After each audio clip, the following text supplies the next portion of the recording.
చాలా మందికి పడుకున్నాక స్నోరింగ్ ఉంటది గదా! ఎక్కువ స్నోర్ చేసే వాళ్ళలో గూడా ఆస్తమా ఉందేమో అని ఒక డౌట్ ఉంటది. Is that true? Snoring again asthma వాళ్ళకి స్నోరింగ్ వస్తది అన్నది టు ఏ ఎక్స్టెంట్ కరెక్ట్. ఎందుకంటే ఇప్పుడు మీకు చెప్పాను కదా, ఈ గాలి ద్వారాలు నేర అవుతాయి. సో ఇప్పుడు ఇది కూడా గాలి ద్వారమే.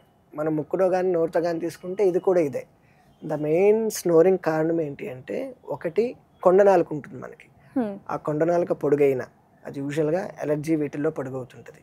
లేదు థైరాయిడ్ లాంటి వేరు వేరు డయాబెటీస్, థైరాయిడ్, ఒబేసిటీ, లావు తని వీటన్నిటి వల్ల కొండనాలకి దీనికి డిస్టెన్స్ తగ్గిపోతుంది. సో మళ్ళీ గొంతుకి అది కొండనాలకు వచ్చి వెనకాల పడుతుంది అనమాట. సో సిమ్టమ్స్ అగైన్ స్నోరింగ్ వస్తుంది, ఆ వైబ్రేషన్స్ వస్తాయి, వైబ్రేషన్స్ మళ్ళీ ఎయిర్వేస్కి వెళ్తే దే విల్ రియాక్ట్. అండ్ ఈ మధ్య కాలంలో యూత్లో చాలా మందిలో ఇట్లా యాంగ్జైటీ అటాక్ వింటుంటాము, like all of a sudden anxious అయిపోవడం, అవి కూడా రిలేటెడ్ టు ఆస్తమాకి ఏమైనా correlation? Yes yes definitely. As I told exercise induced అన్నాను కదా. ఎక్సర్సైజ్ ఎలాగ ఇండ్యూస్ చేస్తుంది? అగైన్ ఒకటి మనం ఎక్కువ తీసుకోవడం వల్ల, ఊపిరి తీసుకోవడం, టెంపరేచర్ చేంజెస్ వల్ల వస్తుంది. Second hormones. Similar stress induced asthma, anxiety, ఇవన్నీ ఏంటంటే స్ట్రెస్ వీటి వల్ల హార్మోనల్ లెవెల్స్ చేంజెస్ వస్తాయి. దానివల్ల కూడా ఆస్తమా అటాక్స్ వస్తాయి. అండ్ దేర్ ఇస్ అంటే యాంగ్జైటీ, ప్లెయిన్ యాంగ్జైటీ వల్ల ఆస్తమా లేకపోయినా ఆయాసం వస్తుంది.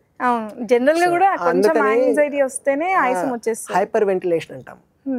సో అంటే మనకి బ్రెయిన్ ఇట్ కోఆర్డినేట్స్. ఓకే, బ్రెయిన్కి ఒక మెకానిజం కావాలి, ఏదైనా ఒక స్ట్రెస్ ఇండ్యూస్ నుంచి పక్కకి జరగాలి అనుకున్నప్పుడు ఇట్ విల్ ఎఫెక్ట్. కొంతమంది ఎక్కువ అని యాన్ చేస్తారు. It's not something, only brain is telling that your over stressed. So it is giving you time 2 to 3 seconds time ఇస్తే brain will start functioning again. The same way చాలా మంది hyper ventilation, asthma కాదు అది hyper ventilation. అది సిమిలర్గా ఉంటుంది కానీ వాళ్ళకి ఏం లేదు, కొంచెం ఆ పర్టికులర్ సిచ్యుయేషన్ నుంచి పక్కకి తీసుకెళ్ళిపోయామా దే విల్ బి బెటర్.